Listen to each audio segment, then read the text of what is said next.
On se retrouve pour un nouvel épisode du challenge 10K to 1 million pour aller jouer la 1 million game. J'ai vu dans les derniers commentaires, oui les gars, est-ce que vous avez give up, le challenge initial allait atteindre les 10 millions? Tout ça c'est juste un step, on voit les choses en mode 10K, 1M, boum, on atteint 1M, on joue la 1 million game, on pump là-dessus, on s'en sert en opportunité pour build d'autres choses à côté, et c'est un carnage. Bref, tout ça, ça sera dans le futur. Pour l'instant, t'es en train de regarder l'épisode 2.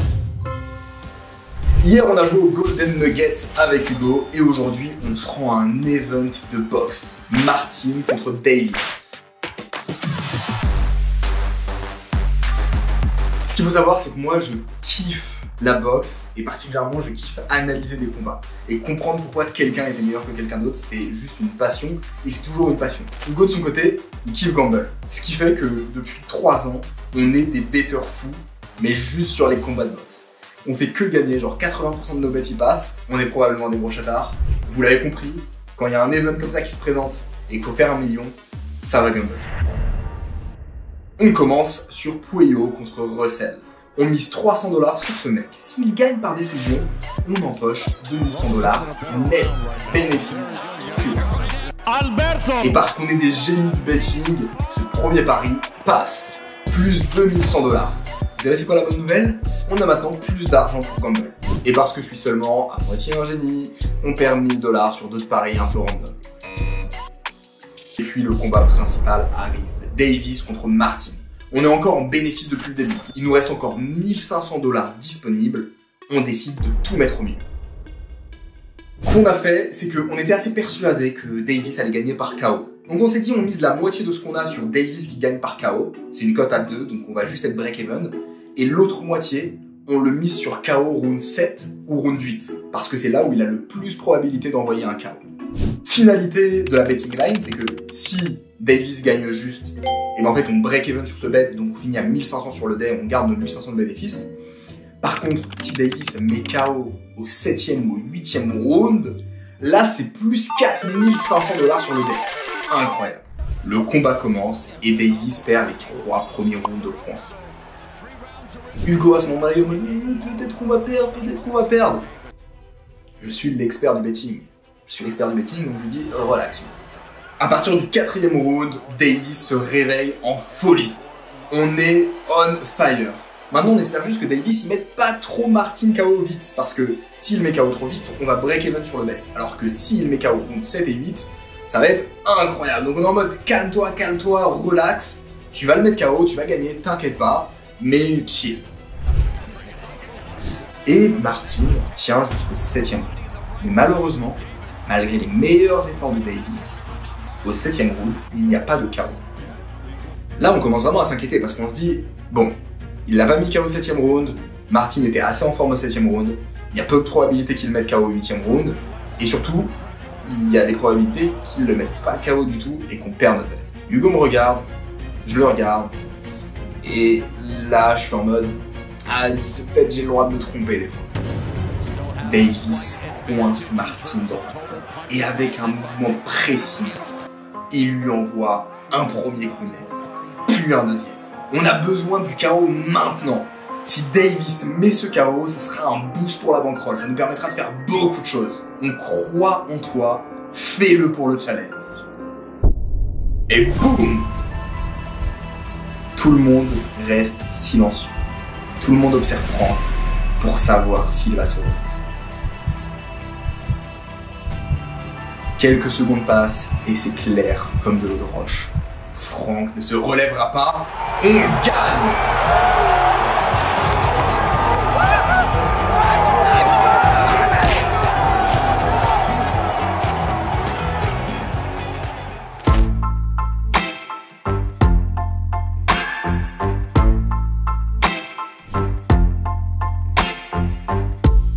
Sometimes it burns, sometimes it hurts. J'arrive sur la 2-5 et bonne nouvelle, c'est une 2-5-10. Je mets 1500 $ sur la table et après 3 mains, je reçois 8 et 9 super en grosse blinde. Le joueur en début de parole open à 20 $, je le sur-relance et la straddle paye. On est en heads up sur un flop As Roi 6 avec 2 pions. Bon, on n'a rien touché, Mais lui non plus n'a pas trop touché normalement, étant donné qu'il a juste payé pré-flop. C'est pas un board qui connecte énormément sa range, il va plutôt relancer avec des mains comme As-Roi, As-As, As-Roi. Et de notre côté, on a peut-être rien, mais ça lui il en sait rien. C'est un board sur lequel on peut représenter beaucoup de force et je compte bien en tirer profit. J'envoie un premier bet à 70 $. Il call et la turn est un 3 de pique. Je continue avec un bet à 400 $. Il fait face à une décision très difficile. Il regarde la taille du pot et paye. C'est probablement un tirage couleur, on va devoir envoyer un parpaing à la river, on espère que ça soit une break. On joue depuis 5 minutes et on est déjà prêt à envoyer tout notre stack au milieu. Une bonne session classique, vous inquiétez pas, on est en contrôle.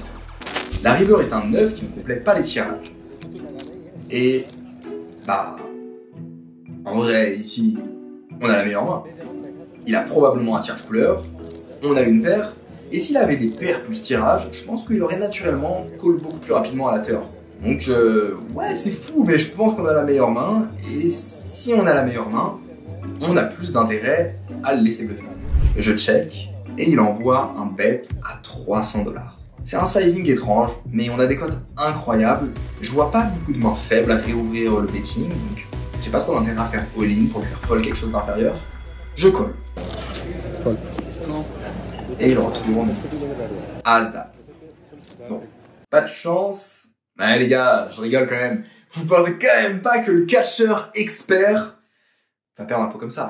Évidemment, il a Dame 10 suité pour un tirage couleur. Et on est déjà à plus 900 $ sur la session.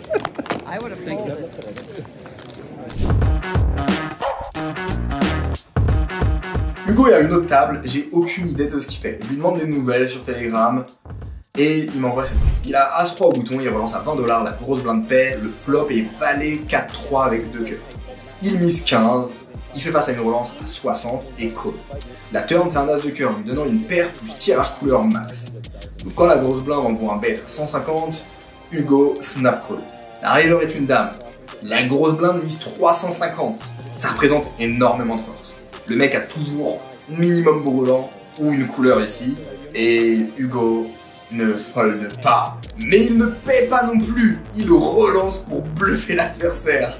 1000 $ dans la boca. Et le gars en face fold instantanément avec 10 et 8 de cœur pour la flush.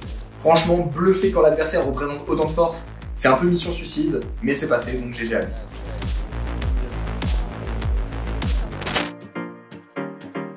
On revient de pause et je reçois As-Roi suité en petite blinde. UTG open à 30 $, le cut-off pay, et il y a un joueur hyper agressif au bouton. Le mec il envoie des parpaings depuis tout à l'heure, il relance à 230 $. Ici, j'ai pas trop envie de relancer, je vais très souvent le faire fold, je peux présenter beaucoup trop de force, donc je préfère call pour le laisser faire n'importe quoi post-flop, mais également pour faire rentrer d'autres joueurs. Mauvaise nouvelle, après moi tout le monde se couche, mais bonne nouvelle, on est en heads-up contre le joueur très agressif, et le flop vient roi valet 8 avec un tirage couleur. On smash le flop. Et semi-bonne nouvelle, quand je check, il snap go all-in pour 800 $. Putain, on a top pair, top kicker dans un pot énorme, mais genre juste dans ce spot, j'ai un super bad feeling. Genre, j'imagine pas des bluffs faire all-in, donc c'est soit un très bon tirage, soit des mains comme double paire ou brelan. Mais j'imagine vraiment plus trop de roi inférieur ou... Enfin, avec un roi faible, il va juste miser petit ou checker. Du coup, il y a toujours genre As-As qui peut jouer comme ça, il y a Roi-Valet qui peut jouer comme ça, Valet-Valet, Roi-Roi. Le mec fait tellement nimble, ça m'étonnerait pas, mais j'imagine pas une main comme Roi-Dame. Jouer comme ça me paraîtrait peut-être possible, mais ça me paraît quand même compliqué. Et en même temps, c'est pas non plus déconnant qu'il joue Roi-Dame comme ça, c'est pas non plus déconnant que dans le temps il joue un tirage ou un bluff comme ça. Donc je peux juste pas fold contre ce genre de profil, et j'envoie les sous au milieu.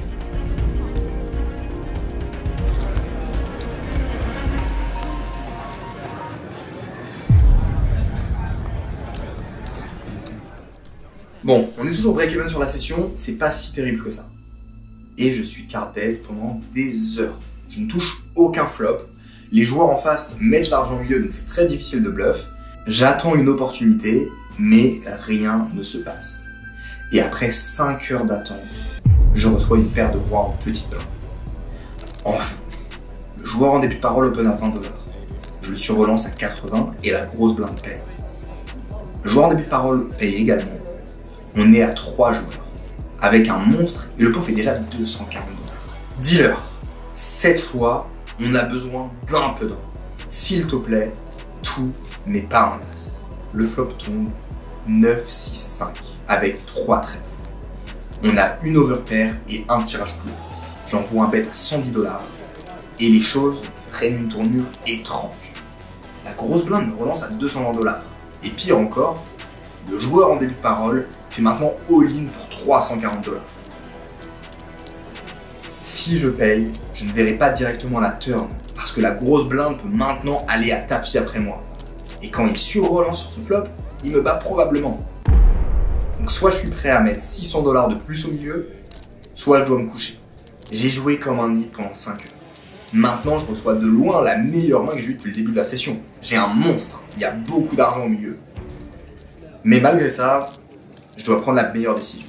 Peu importe ce qui s'est passé à nous, peu importe mes émotions, et peu importe le fait qu'après ce fold, je serai encore plus perdant sur la session. Ah, je me couche.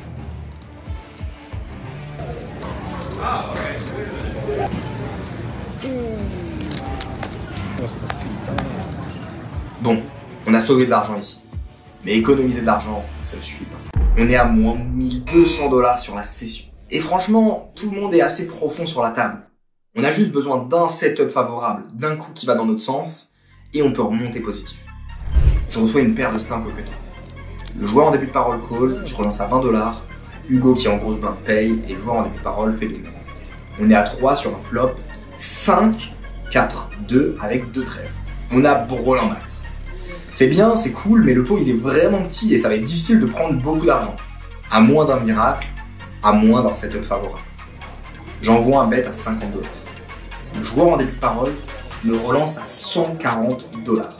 Il y a énormément de tirages couleur ici. Et pour relance inférieur, je sais qu'il ne trouvera jamais un fold. Il faut que je prenne le maximum. Je le relance à 400 $. Et je m'y attendais pas, mais il part all-in immédiatement pour plus de 1000 $. Les gars, c'est notre chance de revenir break-even sur la session. S'il a As-3 ou 3 et 6 pour une quinte, bah c'est pas de chance, mais il y a beaucoup de mains que je domine, donc évidemment j'ai un call. Si on gagne, on est de retour positif sur la session. Si on perd, ça sera peut-être ma pire session en 2-5. La turn est un 3 de carreau, ouais, c'est que maintenant n'importe quel 6 ou As fait une quinte, mais bon, il n'a pas non plus énormément de 6 ou d'As dans sa range. Je bats toujours les beaux relents inférieurs et les tirages couleurs, et la river et le 7 de trèfle. Bon, on a eu les deux pires turn et river possibles. Les seules mains qu'on bat maintenant, c'est les brelans inférieurs ou les doubles paires.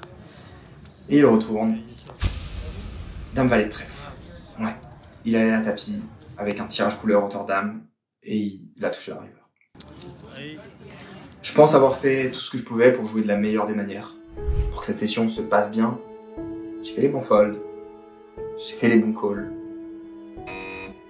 Mais parfois ça va pas dans la bonne direction.